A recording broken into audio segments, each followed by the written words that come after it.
और जय मसीह की। मेरा नाम शिवानी है और मैं अमृतसर पंजाब की रहने वाली हूँ। मेरे पति चेतन वो 1 साल से बहुत बीमार थे और बहुत जगह हमने उनको दिखाया, लेकर गए, बहुत हॉस्पिटल चेंज किए, बट कोई आराम नहीं आया।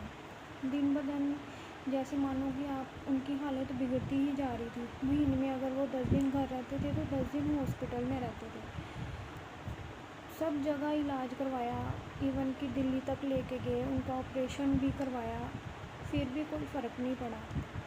बट जैसे आप मान लो कि डॉक्टर्स को भी पता नहीं चल रहा था कि बीमारी समझ ही नहीं आ रही थी कि इसका क्या इलाज है या इसको क्या प्रॉब्लम है कि हम इसको कैसे ठीक करें। अब इस बार ये 24 अप्रैल को बहुत बीमार हो गए थे। डॉक्टर ने डायग्नोज़ किया तो उन्होंने हमें बताया कि इनके जो पेट में है वो पस भर चुकी है और उसके कारण जो है इनकी आंतड़ियाँ जो है वो गल गई हैं और डैमेज सी हो गई हैं कि मतलब ये डाइजेस्ट नहीं कर पा रहे। कुछ भी खाना खा रहे हैं वो बाहर आई जा रहा है पर डाइजेस्ट नहीं कर पा रहे कुछ भी।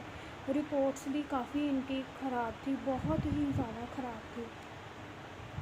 तो हम बहुत घबराए हुए थे, मतलब कि उम्मीद भी जैसे मान लो हो गई थी कि पता नहीं ये ठीक होंगे कि नहीं होंगे, क्योंकि डॉक्टर्स भी इतने कोई विश्वास नहीं दिला रहे थे। तो मेरे भाई का मुझे एक दिन उसी बीच में मुझे कॉल आया और उसने मुझे प्रे करवाने के लिए कहा।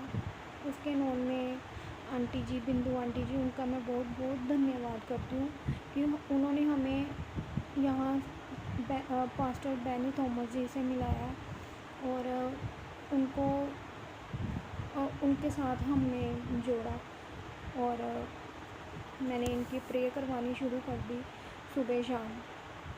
पास्टर जी जैसे मानो आप एक फरिश्ते की तरह ही हैं। वो बहुत ही साफ़ दिल के व्यक्ति हैं और मुझे उन्होंने बहुत ही ज़्यादा हिम्मत दी। नहीं तो मैं तो बहुत टूट चुकी थी कि पता नहीं क्या होगा क्या नहीं होगा। इवन कि हॉस्पिटल में जो डॉक्टर भी थे उनको भी कुछ इतना समझ नहीं आ रहा था कि ये बंदे को प्रॉब्लम क्या है। उन्होंने इनका ऑपरेट भी कर दिया, सब डायग्नोज़ किया, सब कुछ किया। एंड में जाके उन्होंने कह दिया कि ये जो है इनकी जो आंतड़ियाँ हैं वो मतलब कि बहुत डैमेज हो चुकी हैं, गल चुकी हैं और इन अ वर्ल्ड किसी भी जगह पे इंटेस्टाइन का कोई ट्रांसप्लांटेशन का कोई ऐसा इलाज नहीं है कि जो इनकी आंतड़ियों का हम इलाज कर सकें। और उन्होंने ऐसे हमें जैसे जवाब भी देने वाली बात होती है, उन्होंने हमें कहा कि इनको आप पीजीआई ले जाओ। और हम जितना ज़ोर लगा सकते थे, जितनी हम मेडिसिन दे सकते थे हमने दे लिया, क्योंकि जो भी हम वो कह रहे थे हम इनको मेडिसिन दे रहे हैं वो इनका जो शरीर है वो उसको उठा नहीं रहा मेडिसिन को। तो मैंने पास्टर जी को फ़ोन किया, मैं बहुत घबराई हुई थी, रो रही थी। मैंने पास्टर जी को फ़ोन किया, उन्होंने मुझे बहुत हिम्मत दी, मुझे कहा कि प्रभु सब ठीक करेंगे। मतलब कि उन्होंने मुझे कभी ऐसा नहीं कहा कि कोई प्रॉब्लम या आगे ऐसी आएगी। वो हमेशा मुझे यही कहते रहे हैं कि नहीं वो ठीक हो जाएंगे। अभी कि मेरे मन में थोड़ा हो जाता था कि मैं उनसे बार बार तो पूछती थी कि पास्टर जी ये इवन कि इतना मैंने बोल दिया था उनको कि ये बच जाएंगे कि नहीं बचेंगे।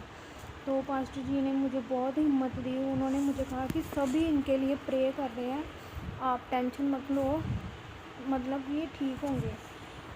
मुझे इतना हो गया उनकी हिम्मत से कि नहीं जो भी हो, अगर पास्टर जी पे मुझे इतना विश्वास था कि वो कहते थे कि अगर मुझे यही था कि जब वो बोलते थे कि नहीं ठीक, तो मेरे मन में ऐसा आता था कि नहीं ये ठीक होएंगे ही होएंगे, जो भी है ये ठीक होएंगे ही होएंगे, इनको कुछ नहीं होगा। चाहे डॉक्टर जो मर्जी कह रहे हैं कि ये वो जवाब दे रहे हैं या हाथ अपने उन्होंने खड़े ही कर दिए थे एक किस्म के कि हम इस बंदे को मतलब कि जैसे बचा नहीं सकते। इवन कि उन्होंने इतना भी मुझे कहा था कि अगर इनका जो 24 घंटे का हम जो भी फ्लूइड जो भी दे रहे हैं, इनको डायग्नोज कर रहे हैं, दवाइयाँ इंजेक्शन जो दे रहे हैं, अगर हम इसको हटा दें तो इवन 24 घंटे में इसको कुछ भी हो सकता है। इसका हार्ट बंद हो सकता है या किडनियाँ फेल हो सकती हैं, इसको कुछ भी हो सकता है कि हमारे हाथ से ये बाहर है काम। तो पर मैंने पास्टर जी के ऊपर विश्वास किया, प्रभु के ऊपर विश्वास रख के मैंने कहा कि प्रभु जो करेगा तू ही करेगा, ठीक करेगा, बस तू ही करेगा ठीक। और प्रभु ने मुझ पे ऐसे हाथ रखा है कि मैं आपको बता नहीं सकती कि धीरे धीरे ये मतलब जैसे जब उन्होंने पीजीआई जाने को कहा उसके बाद ये धीरे धीरे मानो कि प्रभु के साथ ने जैसे इनके ऊपर हाथ रखा है, धीरे धीरे ठीक होने शुरू हो गए। घर भी आ गए, तो घर आके बहुत इनको फ़र्क पड़ा। वहाँ से मैंने सुबह शाम प्रे करवाई। और पास्टर जी एक ऐसे इंसान हैं कि जिन्होंने मन से प्रे किया है, वो एक मानो कि जैसे फरिश्ते ही हैं वो प्रभु के, क्योंकि प्रभु तक भी उसी बंदे की आवाज़ जाती है जो मन से दिल से प्रे करता है। और उन्होंने दिल से प्रे किया तो मेरी आवाज़ प्रभु तक पहुंची है और ये ठीक होके घर आया है। मैं उनका, मेरे पास वर्ड्स नहीं है कि मैं उनका किन शब्दों में उनका मैं थैंक्स करूं, क्योंकि शब्दों में उनको तोलना बहुत कम होगा मेरे लिए। और जब दोबारा हम डॉक्टर्स के पास उनको दिखाने के लिए गए तो डॉक्टर्स, इवन कि डॉक्टर भी उनके रूम में जाते ही डॉक्टर ने भी इस चीज़ को बोला है कि भैया हमें नहीं पता कि तेरे को क्या दवाई लगी है, क्या दवाई नहीं लगी, ये जो भी चीज़ हुई है ये मिरेकल है और ये मान लो भगवान का करिश्मा ही है कि तू मुझे इधर दिखाने आ गया है। ये सभी चीज़ें हमारे साइंस के परे हैं। हमारी दवाइयों ने, उन्होंने मुझे, डॉक्टर ने ये चीज़ बोली है कि हमारी दवाइयों ने इसको ठीक नहीं किया, इसको प्रेयर ने और इसको दुआओं ने ही ठीक किया, नहीं तो इसके बचने के कोई चांस नहीं थे। हम तो खुद हार गए थे और हमारे खुद के हाथ खड़े हो गए थे कि हम इसको बचा सकें। और मेरे मन में उस टाइम इतनी खुशी आई और इतनी मेरे मन को हुई खुशी कि किन शब्दों में मैं पास्टर जी का धन्यवाद करूं। और जो प्रभु ने मुझे धीरे धीरे करके इतनी खुशियां दी हैं, इतने उपहार दिए हैं कि मैं बिल्कुल बयां ही नहीं कर सकती कि किन शब्दों में इनको मैं बयां करूं। अब कल परसों की बात है कि प्रभु ने इतनी दया की है कि इनके ऑफिस से मतलब कि उन्होंने बताया कि इनकी प्रमोशन भी हो गई है, अब ये हेल्पर से ग्रेड 3 बन गए हैं। और